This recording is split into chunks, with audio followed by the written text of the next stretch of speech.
watching live or listening back to this show from Teachers Talk Radio. You can catch up with all our shows by visiting our YouTube channel or by listening back at ttradio.org.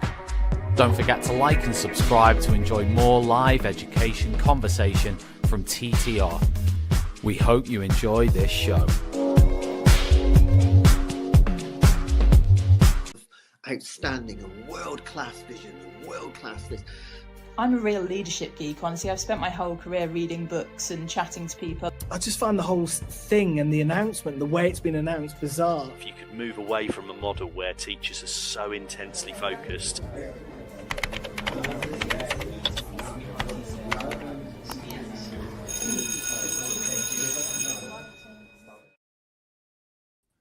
Hello, if you are listening or watching, this is an impromptu extra points of view.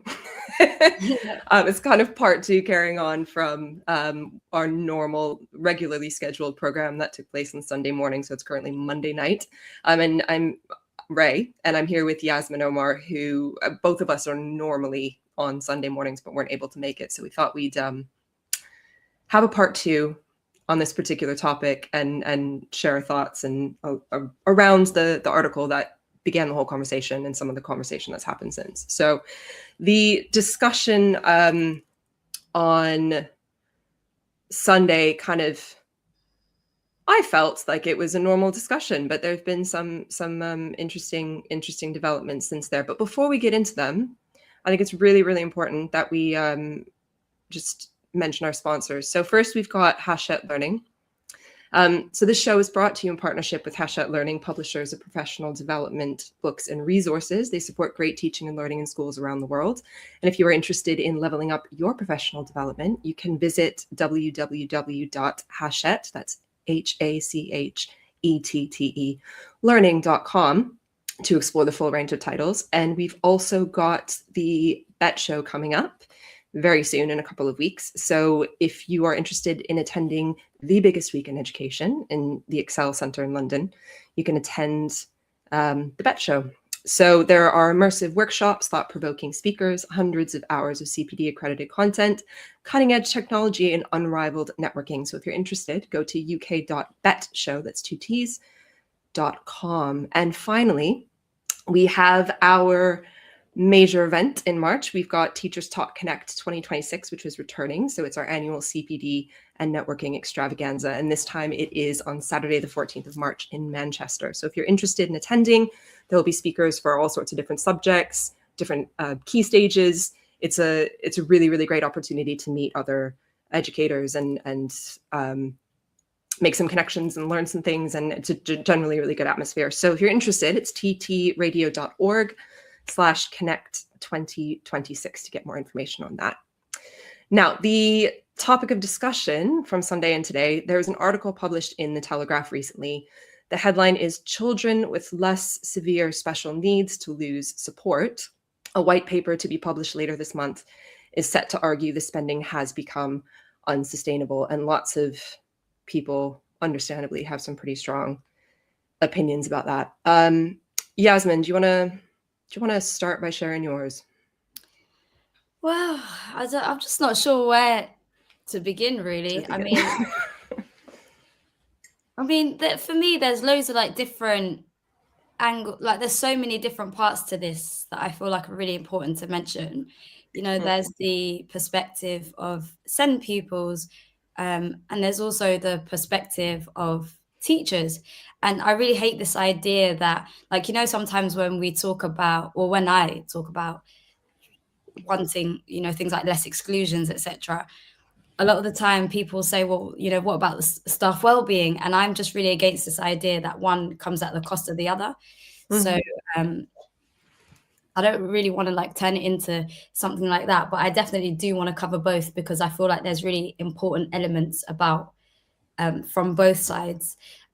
But one thing I would say is I just feel like across the world, and also in England, I think there is just a long history of contempt for people with disabilities. I think one of the best things that happened, I don't know if a lot of people know, but you know, the Equality Act in 2010 was like the first time that a lot of children with particular types of disabilities were able to even be in a mainstream school. And that's like so recent. I was in secondary school in 2010. Like, that is kind of crazy to me. You know, not that I was in secondary school in 2010, but I mean, I feel like that's really mad to me that it was just that recent. And up until that point, there were actually children with particular disabilities who weren't even allowed to go to mainstream school because of their disability. So in some way, I feel like many things have come a long way. And I feel like that's partly why there is so much spending on SEND in the first place, because there's a better awareness of SEND overall. But I also feel like I'm just really tired of governments who have made a thing out of like pandering to, I don't know, all these just weird views on like these different types of like contempt that exist for different vulnerable groups in society, whether that's asylum seekers and also like disabled people. I think a lot of people don't even know this, but one of the DWP, which, you know, the Department for Work and Pensions, which is basically responsible for like safeguarding and helping disabled people in this country in various different ways, is also the employer that goes to tribunal, or gets taken rather to tribunal for disability discrimination the most. And like, I've just never been able to get it out of my head. It's just been stuck in my head for years, because what the hell? Do you know what I mean? So like, for me, I mean, I will get into this in parts, but I don't know. That was the first thing that came to my head. Yeah, I think that's a really good place to start. I mean, the headline, like everything, well, it obviously focuses on the children, so that's what we need to start with. But I feel like the headline itself is quite incendiary, not incendiary. It's quite dramatic.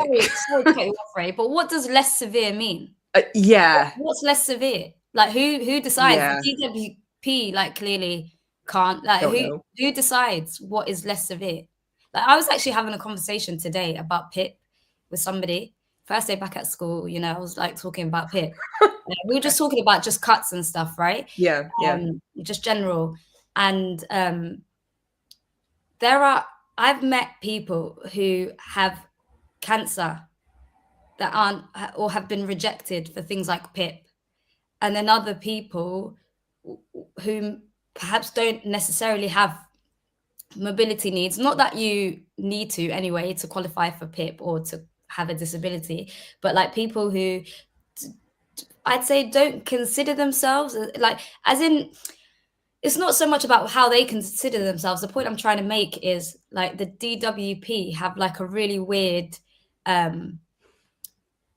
like a scale or like conditions for making, or thresholds. That's the word I'm looking for. Thresholds. Okay, yes. You have to meet thresholds to get certain. Yes, thresholds, right?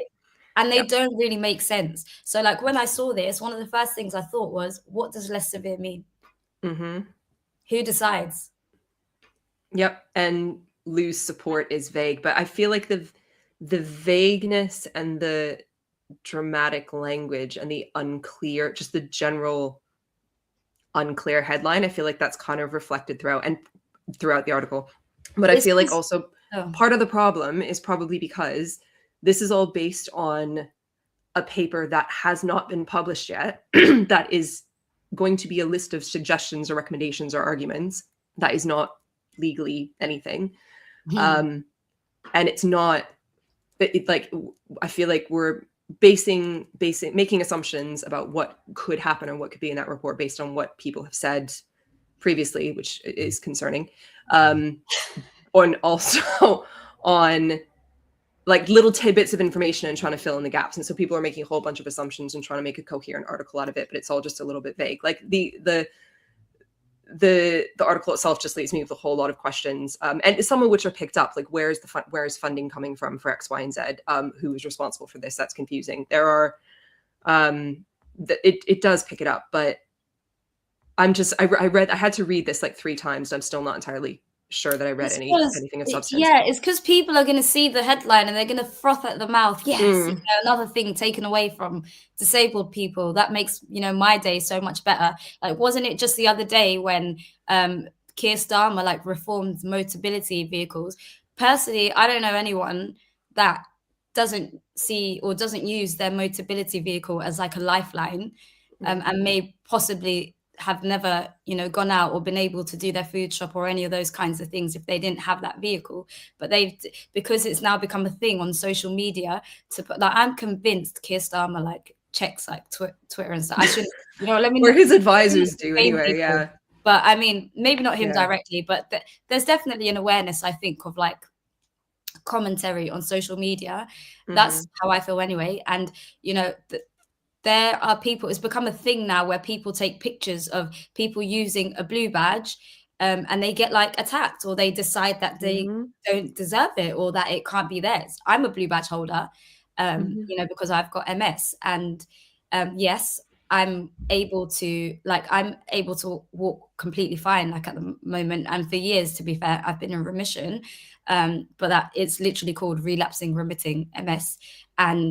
But I have had periods, like there was a time, even though it was only once early in my diagnosis, there was a time where I was on crutches and I wasn't able to feel my entire leg for almost a year. And there are ticket wardens. I've got so many videos on my phone getting attacked by ticket wardens who are like, who have you stolen that blue badge from? You know, that can't be yours. You know, and I always, I mean, not that I owe them an explanation, but I just always explain, because it's just the kind of person I am. Not so much explain, but I do like, I respectfully engage in dialogue, because as a teacher, I just feel like I'm just doing my part to educate people, but also it's a form of It's also harassment. not your responsibility, and it is harassment. I'm acutely aware of that. And it's become like a thing, right, on social media to record people from like your house or from like across the road using a blue badge, and, you know, post it on social media and say it doesn't belong to them, can't be theirs. And so I saw that Motability got reformed recently, where they've like taken out, I think it was Mercedes, Audi, and I think it was Alfa Romeo vehicles. So like they've left other things like Nissan and Toyota and whatnot, but like they've taken out the like classier Fancy ones. Yeah. cars out of there. And it's like, you can't convince me that this isn't just because the person is getting the PIP anyway. I think a lot of people don't, I don't know how I've started talking about PIP. Like, this was definitely about kids at school.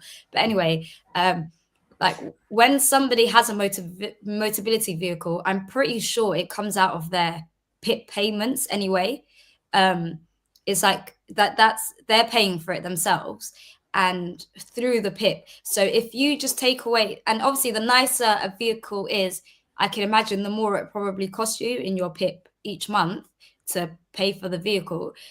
So if you're just taking away these fancy cars, you're still paying the PIP anyway. So like, you can't convince me it's for anything other than to gain support from people who've just got contempt for people with disabilities. But this is what they do, though. Enough people who hate a particular group make enough noise. The government, whatever the government is at whatever time, I'm not exclusively blaming Starmer and Labour for this. Everybody does it. Realizes they can use that and to boost whatever they need to boost, and they target that particular group. I mean, we see it with disabled people, we see it with immigrants, we see it with asylum seekers, we see it with all sorts. And that's the way that they function. So yeah, 100%, I do think it is at least partially because of manufactured uproar. I mean, whether or not they're starting the manufacturing in the first place is debatable, but there's definitely these things definitely seem to follow patterns of what's the term I'm looking for? It's been such a long day. I've been when you're like, moral panics, I think is what I'm getting at. I delivered inset day training today. I just had a really long day. I've been up since about 5 a.m. Same. What time is it now? It's 9:25. But yeah, so I just kind of feel like send people's are kind of getting scapegoated here. Yeah. But I will also say that, like, from the perspective of a teacher, I've worked in schools where, like, I remember a time in teaching where I was in a school where I wasn't allowed to print. Like, if I printed anything, I'd have the head of department in my face, like, in the same day with, like, a paper list, like, "You printed 7 sheets of paper today? Can I That's ask meant why?" to all have to go through Like, reprographics, or no, I can't remember. I think honestly, I've got trauma anyway, so, like, okay, my okay. memory is kind of patchy, but I don't remember. It wasn't I definitely did it myself. I don't know. I've been to too many schools now. It's hard to remember. And I'm trying to not give away where I was, but I think it's quite obvious. But anyway, I wasn't allowed to Long print, day. right? I mean, Long I day, was guys. allowed to print, but I wasn't allowed to print. Does that make sense? Yeah, I know, and I yeah, was, you had to account for it. I kind of had free will, but I didn't, right? So if I went to the printer and I was to, like, print anything, somebody would ask me about it, and so it was easier to not print. But, like, Yeah, theoretically or technically, whatever, I could print, yeah, right? And I remember one of the first things I noticed is, as a science teacher, like, I teach all sorts of things. Like, it's kind of inevitable that my lessons are going to have bits of, like, maths or whatever, yeah, like graphs, drawing tables, yeah, not drawing tables, but normally giving them a table yeah, that they just then fill out, because what a waste of time to have to draw out a table, right? yeah, But because of the fact that I wasn't really allowed to print, if I had a table in my slides and the kids needed it for whatever reason, they would have to create it or just, draw the table themselves in their books. And of course, the children that's going to affect the most are the children with, um, who need support with their motor coordination or their motor skills, or dyslexia or something like that. exactly, like, there's a whole spectrum of reasons why a child might struggle to draw a table quickly. Like, some Yeah, children are going to be able to do that really easily, and then there'll be plenty of others who won't. And one of the first things I noticed is that started to get labeled as bad behavior. You're now being disruptive, or you're now not on task. If someone's observing your lesson and you've got a child who's just this poor kid who's just struggling to draw the table, or maybe looking at other people or trying to talk to them because they either want help or they want to borrow someone's ruler because maybe they don't have all of their equipment, or just, do you know what I mean? There's so much scope to then put them into trouble. So, like, I used to try draw, like, if I knew, obviously I always went through I actually made all my slides from scratch, actually, at that school, because nobody would share some people would, but most people in my department wouldn't share their resources with me. So obviously, if I had, like, a table or a graph coming up, I would know about it. So I would sometimes just quickly draw them myself if I knew there was a pupil that, like, really needed that. And also, yeah. part of it was me worried about any kind of behavior or, like, anyone being off task. And if someone was to observe me, then that would come up in my feedback. So, like, it was, of course, for them, but also a lot for me. A lot of my actions for me were fear-based, I'm not gonna lie. Yeah. And I've also worked in other schools where we've had years where send pupils, especially pupils with higher levels of need, had separate lessons. Like, they were kind of in their own part of the school. Like, they were very Yeah, much part of the school in their year group. Like, they'd be in the assemblies and all sorts, but they might have had a different space for their break times. yeah, And they were kind of running on a slightly different timetable for certain things, including their lessons. And then all of a sudden, it kind of got taken away, and they got added into mainstream lessons for their year group. And, like, I remember how difficult that was for me as a yeah, teacher. It was so hard. It's one of the hardest things I've done in teaching, because I've now got, say an average GCSE lesson might be, 2 kids in a wheelchair, a few other children with quite severe needs, and then maybe half the class on the SEND register in yeah, the classroom, and sometimes more. Like, I've had classes with up to 70% or above 70% SEND yeah, people. And and then you've got other children who will get through the work really quickly, and it's just like it. I felt like I had to be 5 people. Yeah. in one Well, lesson. that's the crux of it, is that the way things are now as teachers, we physically cannot do what needs to be done for every pupil. And I do mean every single one, because every child matters means literally every child. And the kid who's on an 8 but has the potential to get a 9 has just as much right to be pushed to their best, to do the best that they can possibly do and achieve that 9, as a kid who's got an EHCP and is on a 3 and needs a 4. Like, they literally have the same. There's just different legal requirements of what you're supposed to do to support those children in that particular scenario. But every single child in a room has the same right to an education for them. And when there's 32 kids in a class, and they're totally mixed ability, for example, you could have no one on the SEN register, but if you have grades 1 to 9, you've still got a problem. You could have 6 kids on the SEN register, 5 of them have EHCPs, and you've got a huge problem because you're one person and there's 32 kids in that room, and every single individual, SEN or not SEN, EHCP or no EHCP, passing or failing, whatever their target, has the same right to be pushed to their potential and to do the best that they absolutely can. And we physically cannot do that. And then when you start looking at what some of the support needs are, and I'm not saying like low support needs or any of that stupid terminology, because who decides, just any child support needs, it becomes like 20 times impossible, which is impossible, but you know what I mean? Like, we physically cannot do it. And I think that's a lot of where my worry about this plan is coming from, because things are already at a state of literal impossibility, and you want to reduce funding. You want to put more kids in. I'm just so confused about how this would work. Like, there's a school, it's not my school, but it's in the area, and I know a lot of people who work there, and a similar thing has just happened to what you were just describing, where they had like an AP on site. They had a separate area where students, and it wasn't like you could come and go, and the idea was that you kind of did whatever work needed to be done in the kind of specialist area, and then some would go back into mainstream and some wouldn't, and that was okay, depending on what the student needed. But that's closed.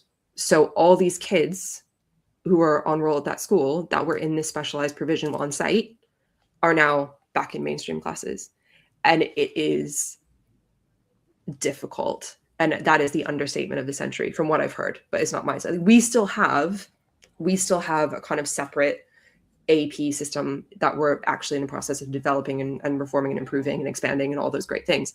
But because we need it, because we need a wider range of options for these kids to meet their needs, because it is physically impossible to do it as one teacher in a mainstream classroom. And I think that, like, the fact that we're being asked to do more with less already makes me extra concerned about where things are going and what's being discussed in that article, because it's so unclear and it's so vague, so we don't have anything concrete yet. It's just like, what more do you want? We need more money. We need more TAs. We need more buildings. We need more classrooms. We need more just general resources. We need more time. We need more bodies in a room. I'm going to say it again because it's the most important thing. We need more TAs. Like, we need more. And I just feel like we're going to be asked to do less than we already do in an already impossible job. And all of that is because governments suck. And all of that is because we need more funding. And all of that is contributing, from a teacher's point of view, I think, to some of the very, very, very, very strong opinions that have come out recently about like the state of things. Because every person that makes another request for us to do something that is physically impossible, you might as well ask me to conjure up a bottle of wine out of thin air. That's how I could do that just as easily as I can meet every single need for every single child in every single class. But that's the thing, right? Like, I feel like the system that we're currently in has kind of forced teachers to become like de facto, like, SEN specialists. I know many teachers who the most information they actually get on their SEND pupils is, you know, depending on whatever software they use in their school, they might have, they will have access to their SEND code, the child's code. Some schools do give, you know, additional reading on the pupils, but a lot of the time teachers have, the way things currently are, will have no time to really learn if it's a condition they've never come across, if it's a disability they know very little about, or perhaps don't know what kind of teaching strategies are particularly useful, or if there are any that should be avoided. They've got like very limited time to explore that, or there's very little opportunity. Say you're a teacher on a full timetable, for example, and even if you're not on a full timetable, it's normally because you've been given additional responsibilities. So it's not like you're just doing nothing. And which is what people think, but yeah. And also there's really little time to even speak to or liaise with, or just coordinate yourself with teaching assistants or support specialists. There's very little time. Sometimes the only time as a teacher I would actually get a chance to speak to a TA would be when they arrive to my lesson with the child that they are supporting. And it might have been the case that I've not even seen them once since our previous lesson, or like the last week, or whenever, you know, I last had a lesson with that class. It's very difficult to, sometimes you've got two adults supporting. You've got the teacher, and then you've got an adult supporting a particular child, or maybe several children, which I've also seen. But I feel like the most effective practice is being able to work together. And yet the way that schools are set up, because teachers are doing so much, it's very unlikely that you will get the time to do that on a regular basis. And so are you really supporting children to be able to get the best out of them? And what I find, like, I'm a school governor, and we always look at the P8 for SEND, right? And it's amazing. It's really, really good. This is like a really high performing school, and also quite a strict one. And they're, you know, very open about that.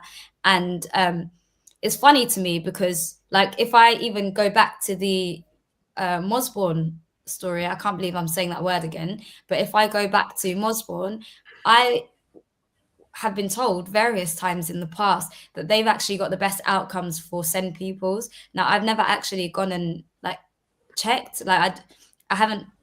Every time I intend to, I forget to go and check. But they've got, like, I mean, not only do they have one of the highest P8s in the country, but they also, I believe, have the highest P8 for SEND pupils in Hackney. And it's like, sometimes I feel like, because I don't know, obviously there are some SEND pupils who need to be in specialist provisions, or might thrive better. They might not necessarily, but they might just do better there. But also, I really like, you know, to go back to what I was saying about the Equality Act in reforms in 2010, and how that changed or improved a lot for so many different groups of disabled people in the context of mainstream schooling. I like the fact that a child with a disability can be in a mainstream school. I feel like there are many examples where, if they can, or denying that is actually a form of exclusion. You know, I've actually I know somebody who was advised at the end of year 6 to go to, and this is someone who's now in secondary school. I know a family who were advised to take their child who had autism to a specialist provision, and not the school that his older siblings were at. And, you know, the parents kind of pushed back and didn't listen, and took the child to the mainstream secondary, and their child is now doing really well there, is really settled, you know, in that environment. And sometimes I just feel like I live in an area where sometimes top performing schools are accused of being an awful place for SEND. And it's not necessarily based on any kind of evidence. It's just kind of an assumption. Like, sometimes I feel like you'll have a high performing school, people will be like, well, they must treat SEND pupils terribly in order to, there is that assumption. And I just feel like I see that as low expectations of SEND pupils. And that's not me like trivializing the fact that if you have a disability, like I said myself, I have a disability. I am very, very acutely aware of the vulnerability it can place on anyone, let alone a child. But for me, if you like, I just sometimes see the way people speak as low expectations of people's Yeah. with SEND. Like there's no reason why a SEND child might not necessarily thrive at a so-called, strict school. And that's not saying anything about the children who might not. Yeah. Or It's just because it's such a wide category, it depends on the individual, it depends on their individual needs. Like you cannot make assumptions and you can't assume, especially negative ones, about what they're capable of and what they should do. And I really do feel that, because I feel the same way about homeschooling as well. Like you should give your kid a shot at a mainstream school. Just, you should give them that shot. And if it doesn't work, if it's not working, then try something else. Like I just don't feel like anyone should assume before they've had a go that their kid's not going to thrive there, because actually they might love it and they might get on really, really well, and they might make loads of friends, and it might be a safe place for them. And why would you deprive your child of that because you're scared?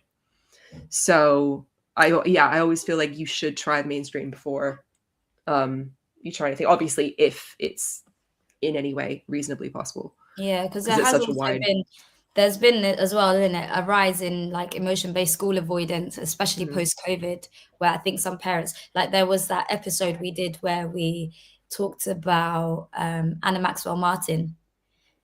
I know her as the lady from Line of Duty. Yeah. That's my favorite show ever. It's coming back, by the way. Sorry. Is it? Yeah. Okay, sorry. Yeah. Can't wait. But yeah, she was talking about her. I think it was about emotion-based school avoidance. I don't think that's what she called it, but I think that's what it was, if I remember correctly. This was months ago now. But I was gonna say something. I forgot what I was. Because I don't remember exactly what she said. I don't remember I just remember that it upset a lot of people. Oh, yeah. I don't think I actually saw the full clip. It didn't upset me. I supported what she said. What did she say? What was basically was talking about what schools need to do differently so that children feel able to go into school. Oh, okay. And so loads of people were saying, just generally, like a lot of the commentary online was, it was divided, but there were loads of people as well. I think there is often the argument, but you're not a teacher, so you don't know what it's like. I think that is the default a lot of the time, and I don't like that. But I also I love that. I love it. I don't like being told how to do my job. Well, it depends. It depends what the conversation, like, just don't say, if you haven't been in that situation, if you have not stood in front of 32 kids with these wide range of needs and done that 6 hours in a row, barely having time to pee, and you haven't done that for 6 weeks at a time, like, don't tell me how to do my job. But it depends on what's being discussed. Also, also, what you just said there just reminded me, a couple of weeks ago when we did the shows on Mosbourne, I'm not sure if you were there. I don't think you were. No, you were there for one of them, right? The first one. One of them, yeah. One of the things that made me laugh the most was someone sent me this comment on Twitter, right? Where obviously, like they didn't agree with me, and on X, when someone doesn't agree with you, it means they have to say something ad hom. It's just how it goes. And I can't remember what I said, but I just kind of made my stance clear. And their response was, well, their response basically was like, well, based on your like body language and your facial expressions, like look at how they basically made assumptions about me based on my body language and my facial expressions. And honestly, instead of the content of the words that you were saying, right? Okay. I honestly couldn't get past how amusing it is that your version of advocating for supposedly, according to the report, SEND pupils and Black children being disproportionately affected by policies at Mosbourne, and your way of advocating for that is to basically tell a Black girl with a disability that her facial expressions and her body language, which I knew and you guys would have all known was neutral, is actually bad. And to me, that's like, how's that any different to what you're complaining about or what you're claiming to advocate for? Like, do you know what I mean? I feel like I see right through people like that. Like, something about it just, it doesn't make sense. No, but there's a lot of there's a serious lack of self-awareness while people are accusing other people of having a lack of self-awareness. That's what I've realized particularly since the Mossborn and kind of everything that's followed. Like a lot of accusations of attitudes and political positions and feelings. And my favorite one is hating children, because that's why I've been doing this for 15 years, because I hate kids. Right.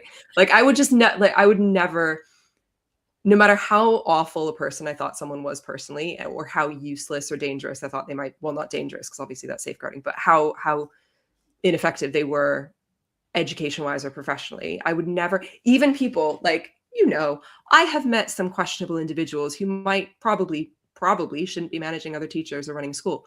However, I don't even think those people, never for a second have I thought that they hate children.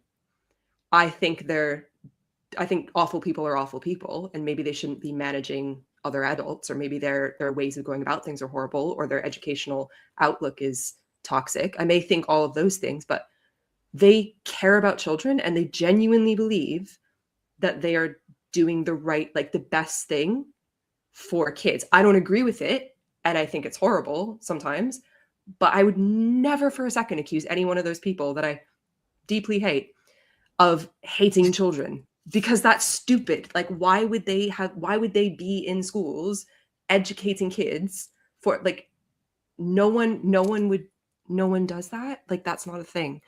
Unless you're a predator for different reasons. We don't hate kids. Like, no teacher hates children. So like, I feel like people jump on those kind of stupid, idiotic, easy, lazy assumptions while accusing other people of doing those same things, rather than actually allowing different opinions or different voices or different viewpoints, or discussion of different things, or engaging with content or arguments. They'd rather cherry pick about facial expressions and make ironic comments about a disabled Black woman than actually engage with the ideas or assume anything in good faith. Like, it's just, there's so much toxicity out there right now. It's really enraging me at the moment. I find it quite amusing at times, to be honest. Also that. Yeah, I find it amusing, but only like when I've been the target or the subject to it. It doesn't really amuse me like when it's other people, but I just think if you can't make a point without ad hom, you've lost the argument. Like, there's no credibility in what you're saying. Yeah. So yeah, if you can't make a point without commenting on someone's physical appearance, then why are you speaking? Yeah. That's definitely it. But also at the same time, I try and remember that, like, arguing with strangers on the internet is never that deep. Yeah. And people, like, are irrelevant to a lot of things. Like, you don't have to argue. Well, that sounds a bit harsh, but like, everyone's entitled to their opinion, and I don't actually have to care about it. But that's the thing. I welcome opinion. I like to stand corrected. I like to be given information. I like to learn. I'm a teacher. I like to teach people things, but I also enjoy learning. So for me, it's a thing of, if you think that I've said something wrong, or you think that I've done something wrong, I'm more than happy for you anytime, to respond to me, or to bring it up, or to bring, different information to me that I maybe hadn't considered or didn't know about. I love that. I have no problem. Like, if I ever said something that I thought was factually correct, and somebody on Twitter was to say, well, here's the evidence, what you said, it's wrong, it's actually like this, I would never hesitate to just be like, well, I stand corrected then. But that's not what it is. Like, I feel like there's a lot of people who see themselves as like the morality police. Like, their opinion is correct, everyone else is wrong. And not just everyone else is wrong. No one who disagrees should ever be platformed. Like, I was asking you this before. Like, do these people pay for a TV license? Because the BBC interviews everyone. Like, should that not be happening at all? Like, should you not maybe throw out your television? This is discussing, these are ideas, and also, that's kind of the whole point. And also, it's funny that like a lot of these people that have been in my mentions have only appeared in the last few weeks, like right at the end of the year. Like, what about all the shows where like I was arguing to the point of like being out of breath, you know, about exclusion, literally, yeah, and you know, defending parents. Like, I remember an episode where I just went on for a good 5 minutes saying, "Don't malign parents, don't malign parents, don't malign parents." Do you know what I mean? For like ages, and it's like, you're new here, maybe go educate yourself. Yeah, maybe realize that people are more than just one opinion that they say, or like they're more than one tweet or post or whatever on social media, or one raised eyebrow that you think is questionable or whatever it is. Like, but then sensible people already realize those things. It's the kind of the mobs and the dog piles that either are too daft to realize it, or know full well what they're doing and are being very, very clever about cherry picking exactly what is going to portray certain people in a certain way, or portray a certain argument in a certain way, or portray a certain person in a certain way, and therefore their argument in a certain way. And they're deliberately manipulating or twisting things to suit a particular agenda against an organization or an individual, et cetera, et cetera. So I just try not to worry too much about For real. it. I don't care. I'll be so honest. I don't care. But one thing I did also want to say that was actually inspired by, I think it was a tweet that I saw Catherine Burblesing post.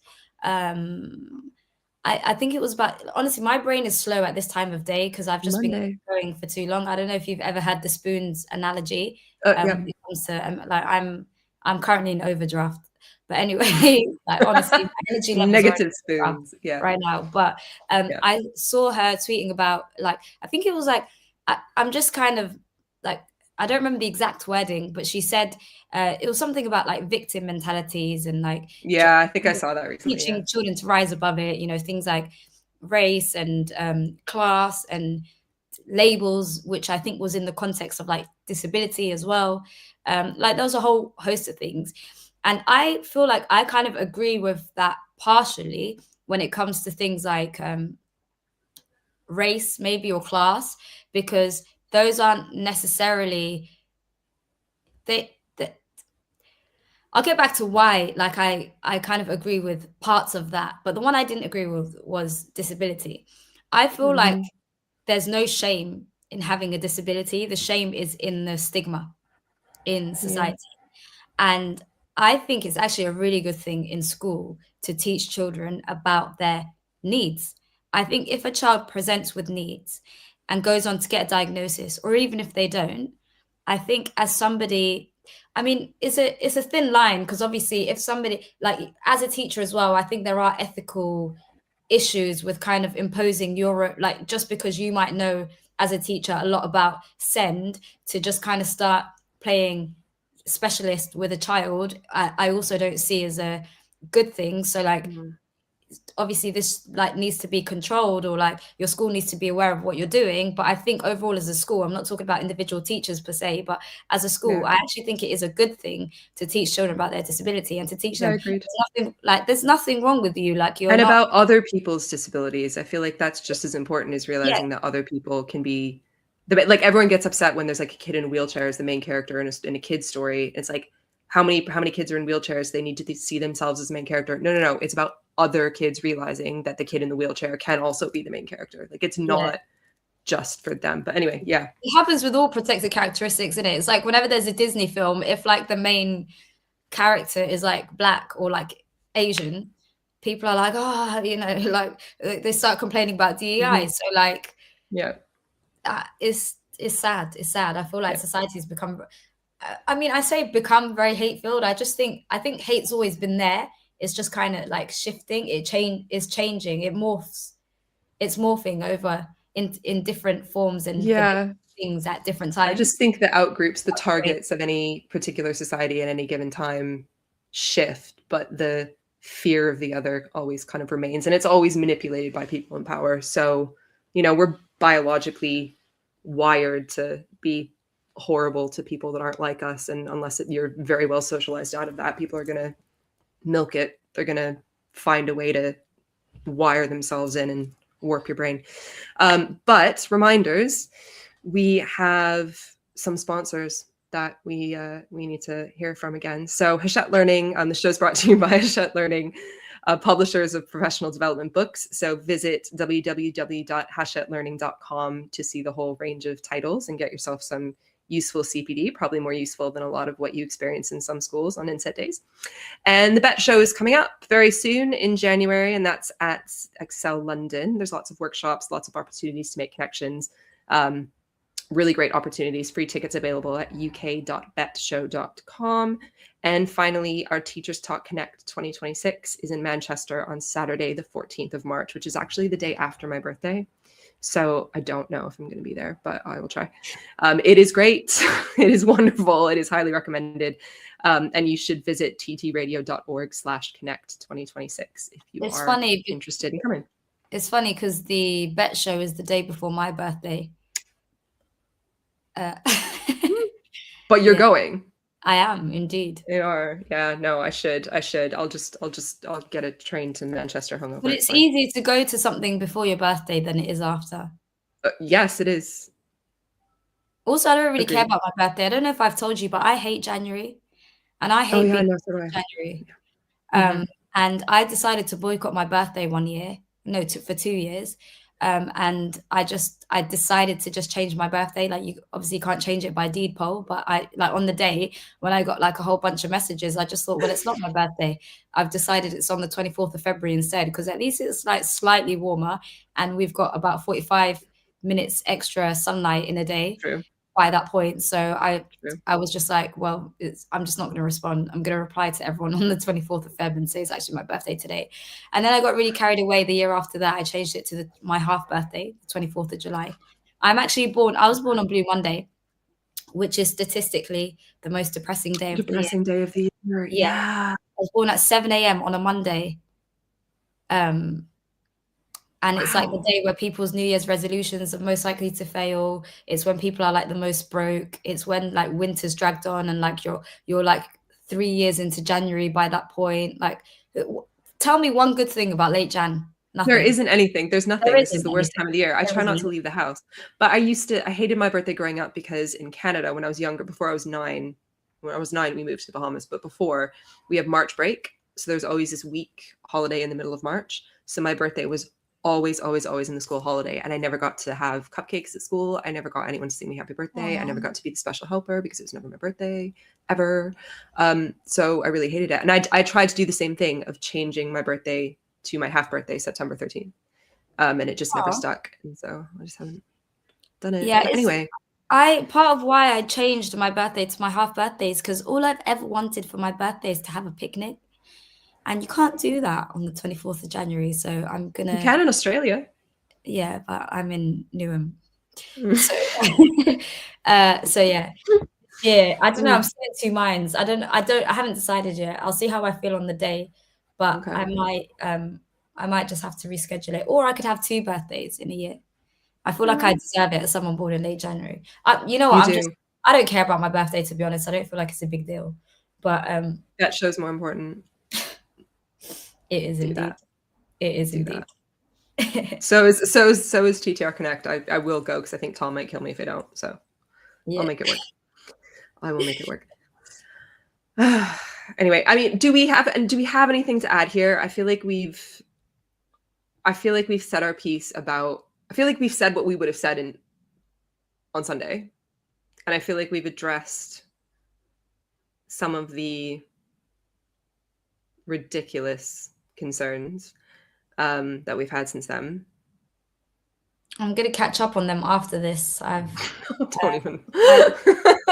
haven't, because I was at school like all day. I had a really busy day today. Well, so did I, because being employed, it's really hard to stay on social media and talk trash about people constantly when you have a job. But one thing I do want to say, I really liked Liz's point about I didn't get the chance to like see everything because of how busy I've been with school today, but I did like her point about the main character, about parents seeing their children as a main character, because to me, Because my they do. interpretation of that is an ableism. It's just stating the system as it currently is from the perspective of a teacher, which is the system we currently have is unsustainable for teachers, because in your average lesson, it's extremely difficult for a teacher to give tailored or targeted or one-to-one support for children, given that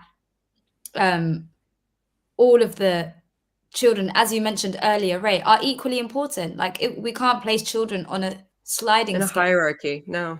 Exactly. So, yes, there are reasonable adjustments. Yes, there's a statutory or just, like a legal requirement to support particular children, but there's so many different kids you could have in a class. You could have children that are looked after. They've also there's also a legal requirement to support their education.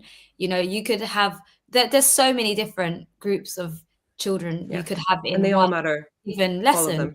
And so for me, it was just how I perceived that comment was Liz just talking from the perspective of a teacher. I've learned a lot from her in the shows over the time, and how I saw that is just the perspective of a teacher. Every parent sees their child as the most important thing in your classroom. So you've got 32 parents or guardians or families that see their child as the most important, but as one person in a class, and with dwindling support, and with all these other services that used to surround schools and help them just kind of disappearing, with all these long waiting lists, with all these funding cuts, what you can do as one person in front of all of them is very limited. And to see that as ableism, for me, does a disservice to children with disabilities, because what you should be doing instead is supporting and advocating for teachers to have better working environments so that they are able to help the children better. This is exactly what I said. The problem is funding. The problem is resources. The problem is the wider education system. And this is why, and we know that because we're in it every day, trying to make the best out of nothing, trying to make, a wedding cake with flour and eggs and nothing else. We can't do it. And we're so acutely aware that the kids are not the problem. The parents are not the problem. We are not the problem. The problem is the system and the funding that we're not getting. So we can't actually do everything that needs to be done. We know that. Yeah. So what I have a problem with from my teacher perspective, and this is the perspective that a lot of teachers share, is when that isn't recognized. So I know I'm notorious for trash talking parents, and it's obviously not all parents. Like, I think of some amazing human beings who've raised other amazing human beings that I've been privileged to know in the past 15 years. And there's so many. There's way more of them than there are of issues, easily. But there are certain parents, and this actually, a lot of them have children with SCN because those parents are so used to having to advocate for their kids and having to fight constantly. And I would probably feel the same way. Like, if I had a kid that I was constantly 24/7 having to fight for their legal entitlements or their rights, I would probably come across aggressive. I'm not saying I'd show up to my school's reception and start effing and blinding at staff, because that's despicable, but I would certainly probably be a little bit more forceful. But it's not just those parents that have that kind of main character syndrome for the kid. It's other parents as well. It's not just an SEN parent thing. It's not parents of SEN kids. There are certain parents that do not ever seem to acknowledge that their kid is one of 32, and that class is one of dozens in a school. And it only takes a little bit of awareness and a little bit of like, I know you might not be able to do this, or negotiate. Is there any way that this could happen? Or I'm a little bit concerned about this. Can I have your point of view? Or I just really want my child to do the best possible. Could I have that? Like, just the way they can go about communicating with teachers in a way that doesn't blame the teachers and shows awareness that we are working with nothing, and we are all doing the best we can because we don't hate kids. We are all every single day for 8 hours doing the best we can for every single student. If that is acknowledged before something is demanded, something that we might not even physically be able to do, but at least we can discuss like other alternatives, then that goes a long way. I just feel like everyone, myself included, because when people give it to me, I'm going to give it right back to them. We all need to remember who the problem actually is and the reason why all this conflict exists in the first place, and do something about that. So I just want like, yeah, I agree with Liz, but a lot of parents have that attitude where they're blaming the teacher and they're blaming the school, and it's not our fault. It's the government's fault. It's the education system's fault. Stop being horrible to your kids' teachers. Stop demanding literally impossible things. And it's not just parents of kids with SEN that do that. And I just feel like if they could stop, parents in general could be a little bit more like the parents that I love, that I work with, that I love and are amazingly supportive, and we have a really good relationship and we support their kids, and great.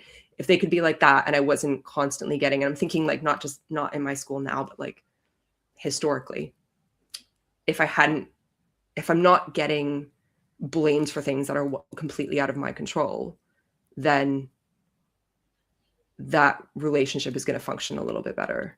Yeah, but like I said, like many times on previous shows, I very much feel like at times it's a cultural issue in England. I do feel like there is just limited respect for teachers and schools and teaching. And I just feel like if it isn't this, it will be something else, you know, kind of having an adversarial approach or like an antagonistic approach, or not, just simply not viewing the actions of a teacher and a school in good faith, I personally feel like is quite normal. Whereas in other cultures, which I've raised many, many times, who often also happen to have the best outcomes and sometimes behavior records in schools, are often cultures that see teachers and schools in very good faith. And so when there is a complaint or an issue, because of the good faith, they're far more likely to either raise that in, and I'm not saying if something's happened to your child, you shouldn't raise it. I think everyone has the right to, and there's no, if you want to, there's no reason why you shouldn't, if it's something you want to do as a parent. But I just feel like it's the way that it's done. It's the execution. It's not the fact that you've got a complaint. It's how you've dealt with it that I feel like there is huge variation. And you can see the difference between the people who think, you know what, the school is trying their best or the school meant well, versus they're terrible and this is like, I've got them. For me, there's a clear difference. And I'm like willing to die on that hill. Yeah, absolutely. And like, can we please, and I know we're rehashing things from before that got us accused of all sorts of parent blaming, but like, can we please just actually communicate like adults and professionals and follow complaint procedures and try and speak to people like humans and assume that they actually want the best for your child, because that's why they work in education, rather than effing and blinding and storming reception or writing to Ofsted before you speak to anyone? Can we do that? Yeah. Can I just say, since I was 19, like as someone who grew up on like a council estate, since I was 19, I've been an advocate for like families. A lot of the time, they're not even families I know. Someone who knows me often gives them my number, just random like people that need help because their children, something's happened, or that, they're struggling with the policies or something at a particular school, right? I don't know the parents. I don't know the children it's affecting. And sometimes I've never even heard of the school. And I have, since the age of 19, supported a lot of families who are in that kind of situation. And the first thing that I always request, so I become like their advocate. I'm like the facilitator between them and the school. And I always try to find a resolution that, to be honest, the family are my priority. Like they are my priorities. That's just always the case. However, the first thing that I always kind of set, not so much as like a condition, but I advise is, do not go to the media of any kind, like mainstream or social, let's find a resolution that works for you. Like, what would work for you? What do you want for your child? And if they don't know, here are my suggestions, or this is what I think is the right solution for your child. I help them, because sometimes parents don't know, they're really overwhelmed, and other times they know exactly what they want to get out of the situation, or they know exactly how they feel like their child's been wronged. There's a whole range. I've met all kinds of families. I've been to so many different schools in that time. But the first thing I always kind of advise is, don't take this anywhere else. Like, you don't need to turn this into a kind of like mob, because I think a lot of people fail to understand, especially in, this trial by media era, there are some really sad things that have happened to loads of different people, right? And again, this isn't so much about what's actually happened at the school, it's more about the aftermath. And there are loads of really sad things that have happened. And by bringing this, a lot of the time when you bring things to the internet or to the media, they aren't actually people that care about your story. When it's the media, they care about their clicks, they care about their views, they care about their sales, they care about money. And when it's social media, there are some people who just really enjoy joining in on a bandwagon because being able to tear down an institution makes them feel powerful, and not because they actually wish you or your family well. Like, I remember when I had a tribunal and I won, I had like so much of the mainstream media at my door. And I did all kinds of interviews. And at the end of it, or some point during the interview, a lot of the time they'd ask me a really like weird question. And I just say, you know what, I take back like my consent. Like, I retract everything I said. Like, I don't want to do this anymore, because it would be offensive. Like, I'd be asked questions. Someone will listen to me and be like, so sorry that happened to you. But do you think the kids in that school cheat? And it's like, do you know what I mean? And it's like, I'm not maligning any children. Or, there have been times I've been contacted on like results day, and people will be like, can I bring up your court case? And it's like, no, results day is about children. About the kids. It's about the kids. It's about their families. It's about their hard work. It's about recognizing their achievements and the next stage in their education and their lives. It's about them. You've got, 363 other days. It shouldn't be about the school. Like, not even about you. It shouldn't even be about the school. It's about those students. Exactly. And you've got there's only 2 results days in a year, a week apart. You don't need to, do you know what I mean? Like, don't use me. So like, I feel like a lot of the time people just join in for the fun of it, or join in because they have bad intentions. And so I just feel like seeing, and also I don't know many kids who actually enjoy knowing that their family or their parent is in a really contentious or controversial or like stressful position with their school. I don't really know kids that like that. I don't think I've ever, in all the years that I've done this with families, I've never met a kid who's happy during that complaints process. Which makes me again question the parent. Like, I'm thinking specifically of the type of parent that kicks off about a detention and storms the palace. Like, you're screaming, you're ranting and raving and screaming and making an absolute fool of yourself in front of your child and their classmates. Like, how is this helping? How is this helping them? And even if they're not behaving that way, but something's still like in process, or something contentious is still going on, that is not a good place for that child to be in either. So I feel like these things are not always weighed up, and the kid's best interest is not always the top priority. Yeah, I just feel like kids don't like that happening. And so I just feel like, for me, dealing with a school in good faith, and also believing that the school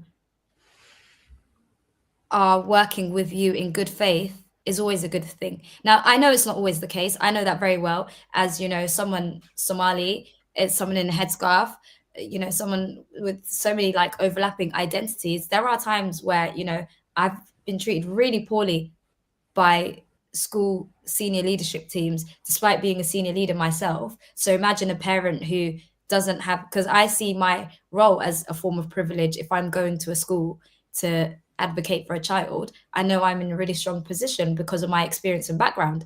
But imagine a parent who doesn't have that. So like, I do also think schools get things wrong, but I also feel like they deserve the chance to correct them and to have the opportunity to do that.